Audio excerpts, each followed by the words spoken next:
தமிழ்நாட்டு முதலமைச்சர் அதிரடி நடவடிக்கைகள் மூலம் இளைஞர்களை போதை பழக்கத்திலிருந்து மீட்டெடுப்பார் என தெரிவித்துள்ள கொளத்தூர் எம்எல்ஏ VS பாபு, விஜயை போல் ஒரு தலைவர் உலகளவில் கிடையாது எனவும் தெரிவித்துள்ளார். போதை கலாச்சாரம் எவ்வளோ பேர் இந்த கஞ்சா போதை கற்பழிப்பு ரோட்டில் நடக்கவே முடியலையே. பொம்பளைங்க குழந்தையா நடக்க முடியல. போதை கலாச்சாரம் அங்கே போய் முதல்ல 717 கடையை மூடணும்னு சொன்னார். இப்போ ஒரு 100 கடையை மூடிட்டாங்க. அதை எல்லாம் பாராட்டுறாங்க. பள்ளிக்கூட்டு பக்கத்தில் இருக்க கடையை மூடியாச்சு, இந்த பக்கம் ஆஸ்பத்திரி பக்கத்தில் இருக்கிற கடையை மூடியாச்சு. மக்களுக்கு சந்தோஷமான விஷயம் தானே.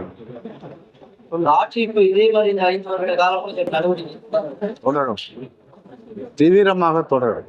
தமிழ்நாட்டில் பொறுத்தவரையில் ஒரு கட்சின்னு இருந்தால், ஒரு தலைவன் இருந்தால் அவர் கீழே 2-3 கட்டம் இருக்கும்.